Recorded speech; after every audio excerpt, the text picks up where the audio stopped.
Assalamualaikum warahmatullahi wabarakatuh. Selamat siang semuanya. Sebelum memulai presentasi ini, izinkan kami mengajukan satu pertanyaan.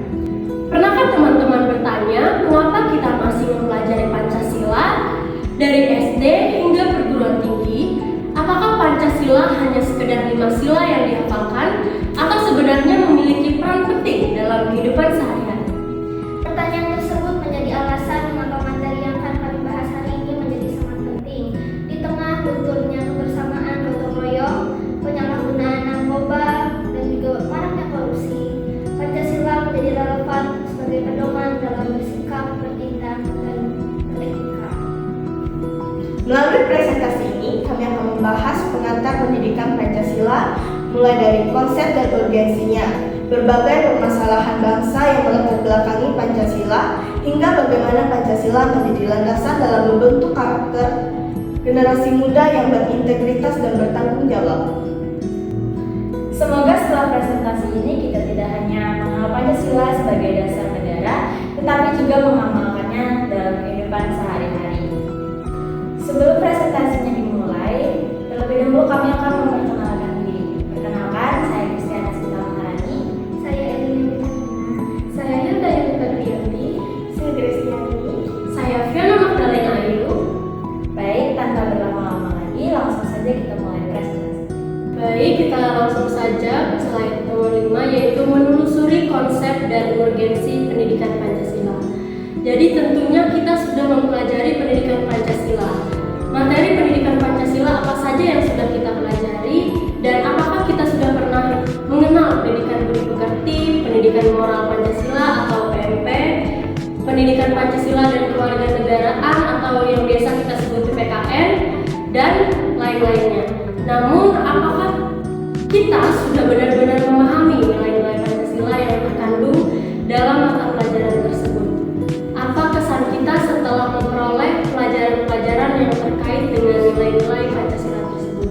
Jadi tujuan utama dari kita mempelajari nilai-nilai Pancasila adalah agar kita bisa mempraktekkan nilai-nilai Pancasila tersebut ke dalam kehidupan kita sehari-hari. Oke, selanjutnya, sesungguhnya nilai-nilai Pancasila adalah sebagai pandangan hidup berbangsa dan bernegara. Sudah terwujud dalam kehidupan bermasyarakat sejak sebelum Pancasila sebagai dasar negara itu dirumuskan dalam satu sistem nilai. Jadi sejak zaman dahulu, wilayah-wilayah di Nusantara ini mempunyai beberapa nilai yang dipegang teguh oleh masyarakatnya. Sebagai contohnya yaitu ada percaya kepada Tuhan dan toleran. Itu terdapat dalam sila yang pertama, kemudian ada gotong royong, ada musyawarah, dan ada solidaritas atau kesetiakawanan sosial, dan lain sebagainya. Kemudian kita menelusuri konsep dan urgensi pendidikan Pancasila. Jadi dalam perjalanan sejarah bangsa Indonesia, sesungguhnya nilai-nilai Pancasila sebagai pandangan hidup bangsa sudah terwujud dalam kehidupan bermasyarakat sejak sebelum Pancasila sebagai dasar negara dirumuskan dalam satu sistem nilai. Jadi sejak dahulu wilayah-wilayah di Nusantara ini mempunyai beberapa nilai yang dipegang teguh oleh masyarakatnya. Sebagai contoh tadinya adalah percaya kepada Tuhan dan toleran, gotong royong, musyawarah, dan solidaritas atau kesetiakawanan sosial, dan sebagainya. Kita ilustrasikan gambar tentang gotong royong dalam masyarakat Indonesia. Jika kita perhatikan nilai-nilai di masyarakat, apakah sudah pudar? Manifestasi prinsip gotong royong dan solidaritas secara konkret dapat dibuktikan dalam bentuk pembayaran pajak yang dilakukan warga negara atau yang namanya wajib pajak. Alasannya jelas, bahwa gotong royong didasarkan atas semangat kebersamaan yang terwujud dalam semboyan filosofi hidup bangsa Indonesia, berat sama dipikul, ringan sama dijinjing. Konsekuensinya, pihak yang mampu harus mendukung pihak yang kurang mampu dengan menempatkan posisi pemerintah sebagai mediator untuk menjembatani kesenjangan tersebut. Pajak menjadi solusi untuk kesenjangan tersebut. Kemudian yang pudar di masyarakat contohnya adalah gotong royong. Khususnya dalam bidang tata kelola pemerintahan, apakah nilai-nilai Pancasila telah sepenuhnya dilaksanakan menemukan perilaku aparatur yang tidak sesuai dengan nilai-nilai Pancasila. Jadi munculnya permasalahan yang mendera Indonesia itu memperlihatkan telah tergerusnya nilai-nilai Pancasila dalam kehidupan bermasyarakat, berbangsa, dan bernegara. Oleh karena itu, perlu diungkap berbagai permasalahan di negeri tercinta kita ini yang menunjukkan pentingnya mata kuliah pendidikan Pancasila. Oke, selanjutnya adalah masalah kesadaran perpajakan. Kesadaran perpajakan ini menjadi permasalahan utama bangsa kita karena uang dari pajak menjadi tulang punggung pembiayaan pembangunan. APBN 2016 sebesar 74,6% penerimaan negara berasal dari pajak. Masalah yang muncul adalah masih banyak wajib pajak perorangan maupun badan, lembaga, instansi, perusahaan, dan lain-lainnya yang masih belum sadar dan memenuhi kewajiban perpajakannya. Sampai sekarang masih banyak terjadi baik di pusat maupun di daerah. TI merilis situasi korupsi di 188 negara untuk tahun 2015 berdasarkan data dari TI tersebut. Indonesia masih menduduki peringkat 88 dalam urutan negara paling korup di dunia. Yang berarti korupsi masih menjadi permasalahan serius di Indonesia karena terjadi di berbagai tingkat pemerintah. Tingginya angka korupsi menunjukkan bahwa upaya pencegahan dan penegakan hukum perlu terus diperkuat untuk mewujudkan tata kelola pemerintah yang bersih dan transparan. Seperti yang kita ketahui, Indonesia dikenal sebagai paru-paru dunia.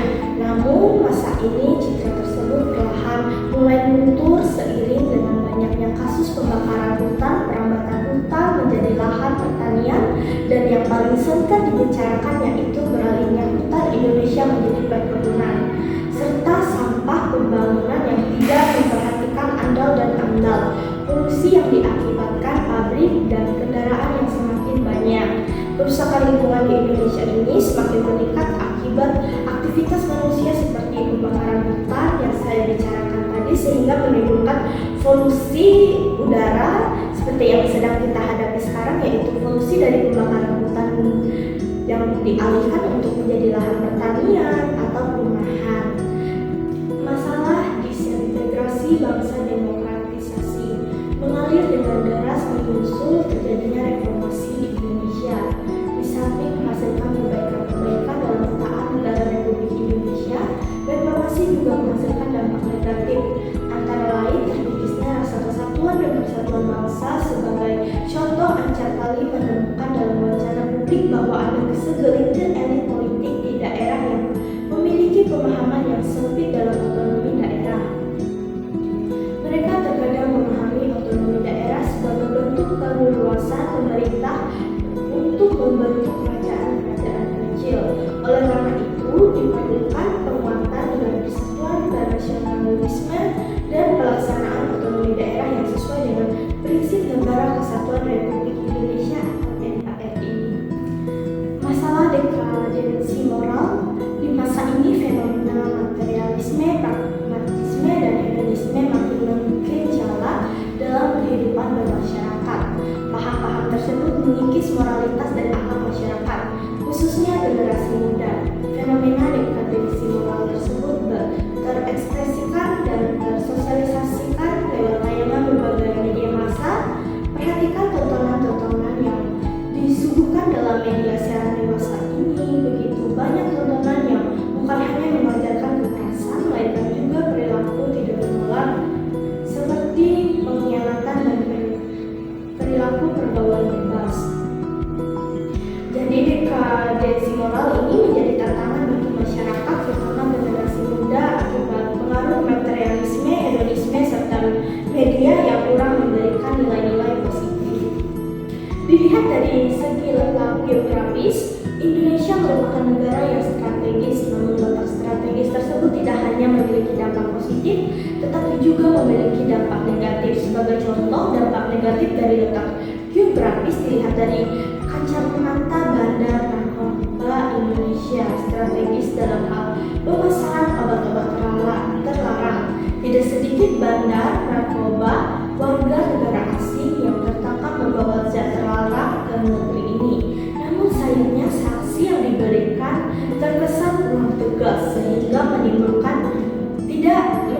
akibat efek jerah. Akibatnya banyak generasi muda yang masa depannya suram karena kecanduan narkoba. Berdasarkan data yang dirilis, Kepolisian Negara Republik Indonesia atau Polri mengklaim telah menangani 32.470 kasus narkoba. Salah penegakan hukum yang berkeadilan. Salah satu tujuan dari gerakan reformasi adalah mereformasi sistem hukum dan sekaligus meningkatkan kualitas penegakan hukum.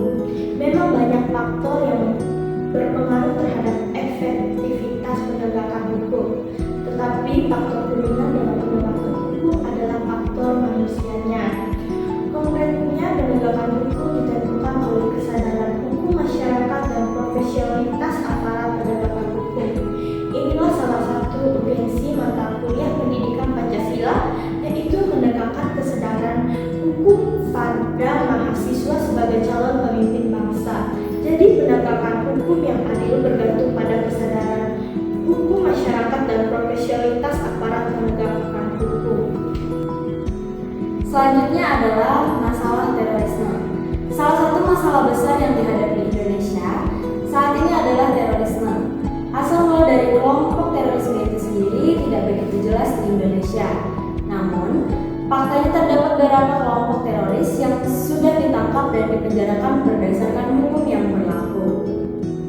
Di sisi lain, Indonesia juga memiliki banyak upaya positif dalam mengatasi terorisme, seperti penegakan hukum, pencegahan radikalisme, serta peran tokoh masyarakat dan berbagai pihak dalam menjaga persatuan, toleransi, dan keamanan nasional.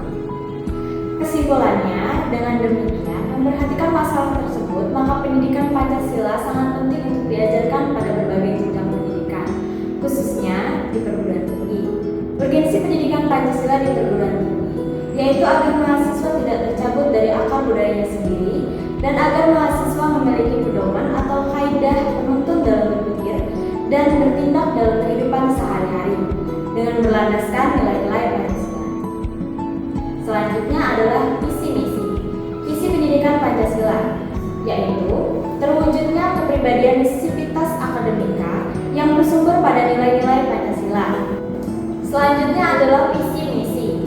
Visi pendidikan Pancasila, yaitu terwujudnya kepribadian sivitas akademika yang bersumber pada nilai-nilai Pancasila. Lalu, misi pendidikan Pancasila. Yang pertama, mengembangkan potensi akademik peserta didik. Lalu yang kedua, menyiapkan peserta didik untuk hidup dan berkehidupan dalam masyarakat, bangsa, dan negara. Yang ketiga, membangun budaya berpancasila sebagai salah satu determinan kehidupan. Lalu yang keempat, mengkaji dan mengembangkan pendidikan Pancasila sebagai sistem pengetahuan terintegrasi atau disiplin ilmu sintetik sebagai misi akademik. Dalam pembelajaran pendidikan Pancasila, 4 pilar pendidikan menurut UNESCO menjadi salah satu rujukan dalam prosesnya, yang meliputi learning to know, learning to do, learning to be, dan learning to live together. Berdasarkan keempat pilar pendidikan tersebut, pilar keempat menjadi rujukan utama, yaitu bahwa pendidikan Pancasila dimaksudkan dalam rangka pembelajaran untuk membangun kehidupan bersama atas dasar kesadaran akan realitas keragaman yang saling menguntungkan. Baik, berlanjut ke topik selanjutnya, yaitu alasan mengapa diperlukannya pendidikan Pancasila. Pendidikan Pancasila sangat diperlukan untuk membentuk karakter manusia yang profesional dan bermoral. Dikarenakan perubahan dan infiltrasi budaya asing yang bertubi-tubi mendatangi masyarakat Indonesia bukan hanya terjadi dalam masalah pengetahuan dan teknologi, melainkan juga berbagai aliran dalam berbagai kehidupan bangsa. Oleh karena itu, pendidikan Pancasila diselenggarakan agar masyarakat tidak tercabut dari akar budaya yang menjadi identitas suatu bangsa dan sekaligus menjadi pembeda antara satu bangsa dan bangsa lainnya. Kemudian, pendidikan Pancasila diharapkan dapat memperkokoh modalitas akademik mahasiswa dalam berperan serta membangun pemahaman masyarakat. Antara lain yang pertama, kesadaran gaya hidup sederhana dan cinta produk dalam negeri. Yang kedua, kesadaran pentingnya kelangsungan hidup generasi mendatang. Yang ketiga, kesadaran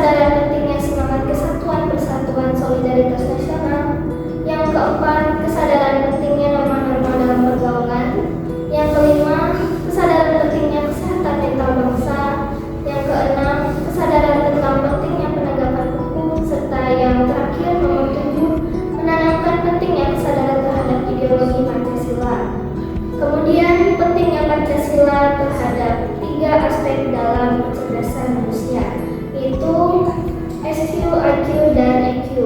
Yang pertama adalah SQ, yaitu spiritual quotient, yaitu berhubungan dengan sila pertama, di mana berhubungan dengan ketuhanan yang Maha Esa, sehingga Pancasila ini berperan penting dalam menjadi fondasi moral dan hati nurani dalam nilai-nilai keagamaan dan juga tujuan hidup. Yang kedua adalah emotional quotient atau EQ, yang berhubungan dengan sila kedua, keempat, dan juga kelima. Berhubungan dengan kemanusiaan yang adil dan beradab, mengatur empati, kerjasama, dan juga musyawarah, serta membangun rasa keadilan sosial dan kepedulian terhadap sesama. Yang terakhir adalah intelligence quotient atau IQ, yaitu berhubungan dengan sila ketiga dan penerapan ilmu Pancasila, berhubungan dengan persatuan bangsa melalui kemampuan berpikir logis, membantu memecahkan masalah secara strategis, dan juga mengembangkan ilmu pengetahuan demi kemajuan bersama. Kemudian, selanjutnya, berdasarkan uraian tersebut dapat dipahami bahwa pendidikan Pancasila itu sangat penting untuk diselenggarakan di perguruan tinggi. Berdasarkan SK Dirjen Dikti nomor 38 Dikti Kep 2002 pasal 3 ayat 2 bahwa kompetensi yang harus dicapai mata kuliah pendidikan Pancasila yang merupakan bagian dari mata kuliah pengembangan kepribadian adalah menguasai kemampuan berpikir, bersikap rasional dan dinamis, serta berpandangan luas sebagai manusia intelektual dengan cara memasarkan mahasiswa untuk memiliki kemampuan untuk mengambil sikap bertanggung jawab sesuai hati nuraninya, memiliki kemampuan untuk mengenali masalah hidup dan kesejahteraan serta cara-cara pemecahannya, mampu mengenali perubahan-perubahan dan perkembangan ilmu pengetahuan teknologi dan seni, serta mampu memaknai peristiwa sejarah dan nilai-nilai budaya bangsa untuk menggalang persatuan Indonesia. Kemudian, menggali sumber historis, sosiologis, politis tentang Pancasila dalam kajian sejarah bangsa Indonesia. Dalam sejarah bangsa Indonesia memiliki 3 dasar, yaitu yang pertama paling bawah, sumber politis Pancasila, yang kedua adalah sumber sosiologis Pancasila, dan sumber historis Pancasila. Dimulai dari sejarahnya. Jangan sekali-kali meninggalkan sejarah. Pernyataan tersebut dapat dimaknai bahwa sejarah mempunyai fungsi penting dalam membangun kehidupan bangsa dengan lebih bijaksana di masa depan. Hal tersebut sejalan dengan ungkapan seorang filsuf Yunani yang bernama Kikero 106-43 sebelum Masehi, yang mengungkapkan Historia Vitae Magistra yang bermakna sejarah memberikan kearifan. Topik selanjutnya yaitu sumber sosiologis pendidikan Pancasila. Sosiologi dipahami sebagai ilmu tentang kehidupan antar manusia. Di dalamnya mengkaji antara lain latar belakang, susunan dan pola kehidupan sosial dari berbagai golongan dan kelompok masyarakat. Di samping juga mengkaji masalah-masalah sosial, perubahan dan pembaharuan dalam masyarakat. Sukanto 1982 ayat 19 menegaskan bahwa dalam perspektif sosiologi, suatu masyarakat pada suatu waktu dan tempat memiliki nilai-nilai yang tertentu. Melalui pendekatan sosiologis ini pula, kita diharapkan dapat mengkaji struktur sosial, proses sosial termasuk perubahan-perubahan sosial, dan masalah-masalah sosial yang patut disikapi secara arif dengan menggunakan standar nilai-nilai yang mengacu kepada nilai-nilai Pancasila. Berbeda dengan bangsa-bangsa lain, bangsa Indonesia mendasarkan pandangan hidupnya dalam bermasyarakat, berbangsa dan bernegara pada suatu asas kultural yang dimiliki dan melekat pada bangsa itu sendiri. Nilai-nilai kenegaraan dan kemasyarakatan yang terkandung dalam sila-sila Pancasila bukan hanya hasil konseptual seseorang saja, melainkan juga hasil karya besar bangsa Indonesia sendiri yang diangkat dari nilai-nilai kultural yang dimiliki oleh bangsa Indonesia sendiri melalui proses refleksi filosofis para pendiri negara, Kailan 2000 ayat 13. Selanjutnya, sumber yuridis pendidikan Pancasila. Negara Republik Indonesia adalah negara hukum Rechtsstaat dan salah satu cirinya atau istilah yang bernuansa sinonim yaitu pemerintahan berdasarkan hukum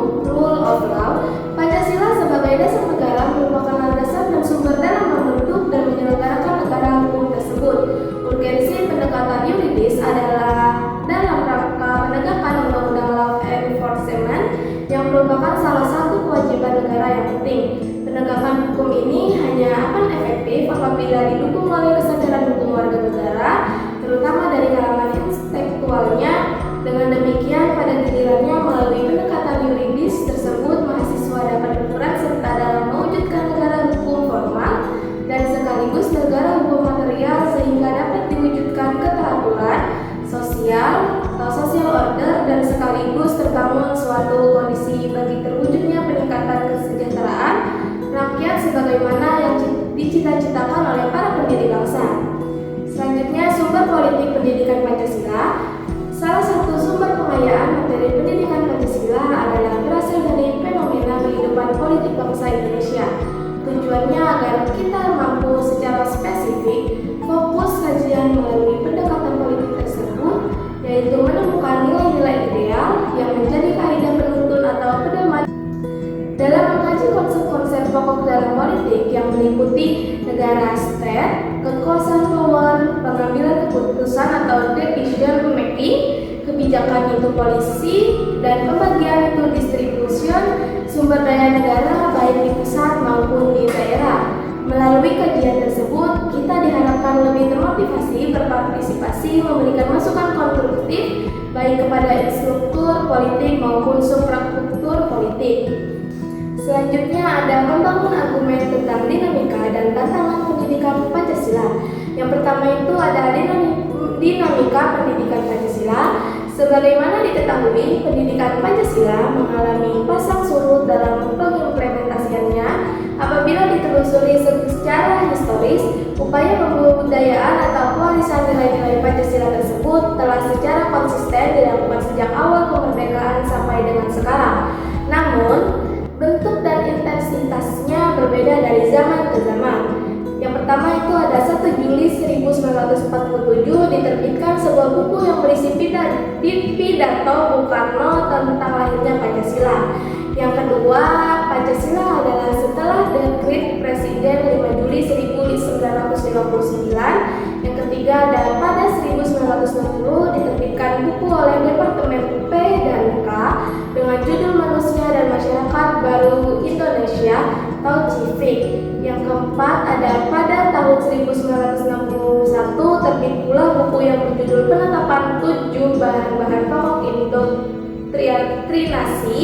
Yang kelima, lahirnya ketetapan MPR RI nomor 2 MPR 1978 tentang pedoman penghayatan dan pengamatan Pancasila P4 atau Eka Prasetya Pancakarsa P4 tersebut kemudian menjadi salah satu sumber pokok materi pendidikan Pancasila. Selanjutnya diperkuat dengan TAP MPR RI nomor 2 MPR 1988 tentang GBHN yang mencantumkan bahwa pendidikan Pancasila termasuk pendidikan pedoman penghayatan dan pengamatan Pancasila. Yang keenam ada Dirjen Dikti mengeluarkan kebijakan yang memperkokoh keberadaan dan menyempurnakan penyelenggaraan mata kuliah pendidikan Pancasila, yaitu yang pertama SK Dirjen Dikti nomor 232/U/2000 tentang pedoman penyusunan kurikulum pendidikan tinggi. Yang kedua ada SK Dirjen Dikti nomor 265/Dikti/2000 tentang penyempurnaan kurikulum inti mata kuliah pengembangan kepribadian MKPK. Dan yang ketiga ada SK Dirjen Dikti nomor 38/Dikti/2002 tentang rambu-rambu pelaksanaan kelompok mata kuliah pengembangan kepribadian di perguruan tinggi.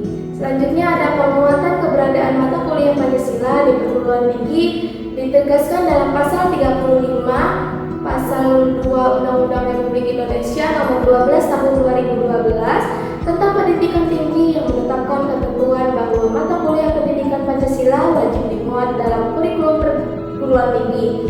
Yang pertama ada Pasal 2 menyebutkan bahwa pendidikan tinggi berdasarkan Pancasila, Undang-Undang Dasar Negara Republik Indonesia tahun 1945, Negara Kesatuan Republik Indonesia dan Bhinneka Tunggal Ika. Yang kedua atau yang terakhir ada Pasal 35 ayat 3 menentukan bahwa kurikulum pendidikan tinggi wajib memuat mata kuliah agama Pancasila kewarganegaraan dan bangsa Indonesia. Sekian presentasi dari kelompok kami. Mohon maaf apabila ada kesalahan kata dan perilaku yang kurang berkenan. Kami akhiri. Terima kasih.